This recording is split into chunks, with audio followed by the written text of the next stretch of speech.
30,000 रुपये देना पड़ेगा आपको। तो इसमें ड्यू डेट ये याद रखना है, और फिर उसके बाद आपको टीडीएस का याद रखना है। टीडीएस में क्या होता है, एक तो पेमेंट होता है, पेमेंट का अलग है, उसके बाद क्या है, पेमेंट के बाद रिटर्न जाता है, पेमेंट के बाद रिटर्न जाता है टीडीएस का। ये क्या है, 7 तारीख, और मार्च वाले के लिए स्पेशल है कितना, 30 अप्रैल, और उसके रिटर्न का क्या है, last day of next month. लेकिन मार्च वाले के लिए क्या है, last day of next to next month.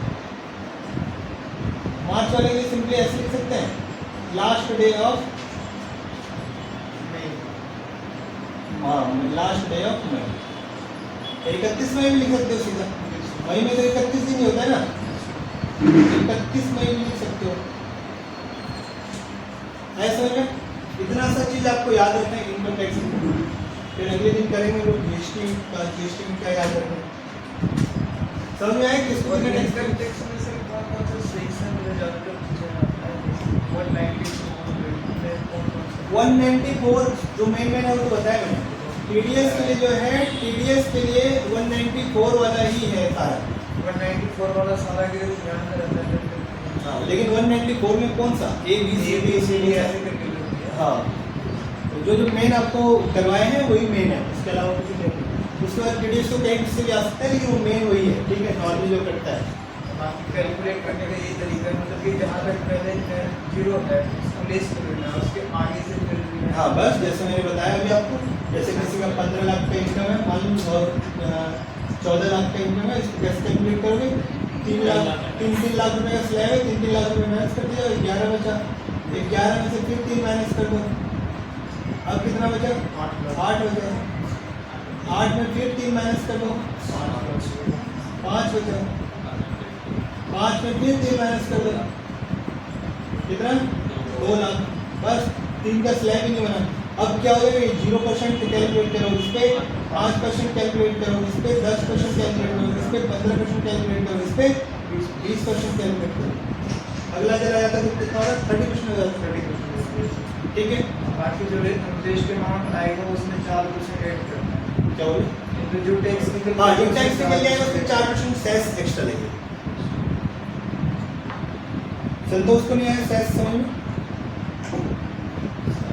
Tax के ऊपर टैक्स, उसको सेस, ठीक है। तो इतना चीज आप लोगों को याद रखना है। सर 2 लाख लगेगा सेस, क्या बोले, 2 लाख, कौन बोला 2 लाख, ये तो टैक्स कैलकुलेट करना है ना आपको, तो टैक्स कैलकुलेट करना है, इस पे 0%, इस पे 5%, इस पे 10%, इस पे 15%, इस पे 20%।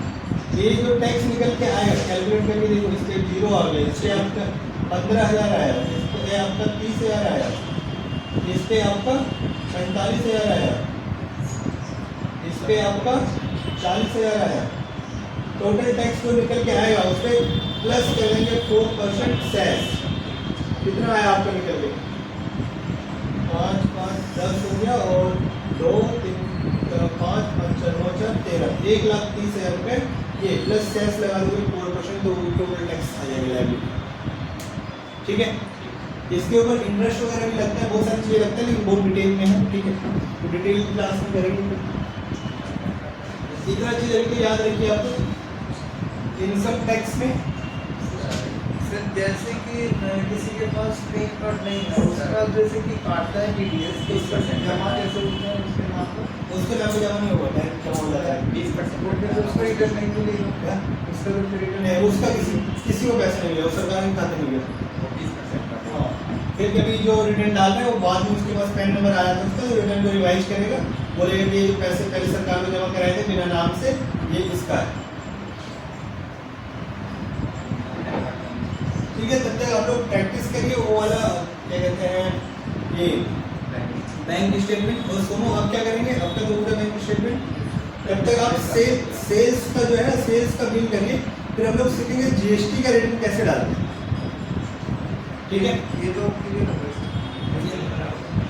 हो गया।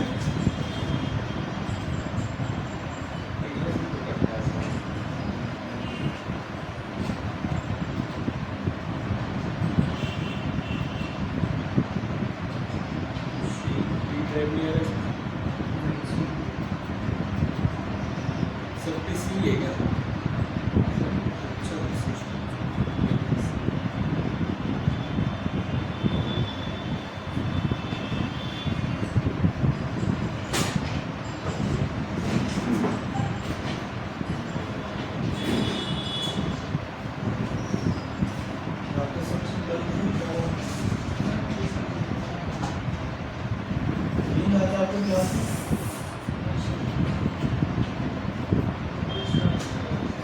क्या होगा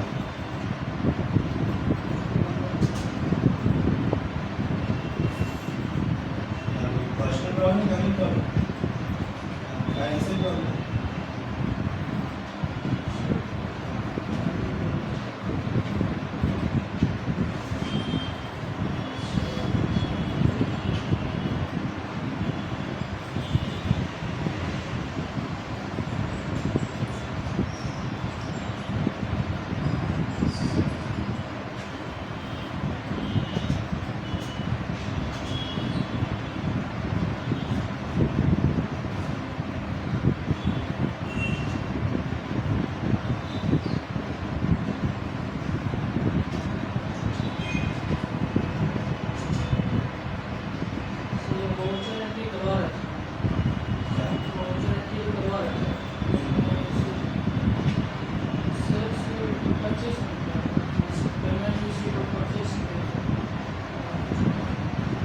परचेज की सेल क्या है सेल वाले पर्सन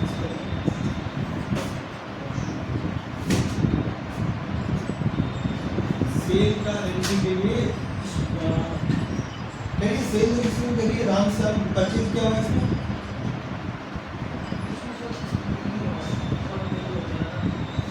उसको परचेज के लिए पहले परचेज करने के लिए गाड़ी से वो चाहिए कंपनी रिलेटेड परचेज चाहिए इसका सेल्स चाहिए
कौन से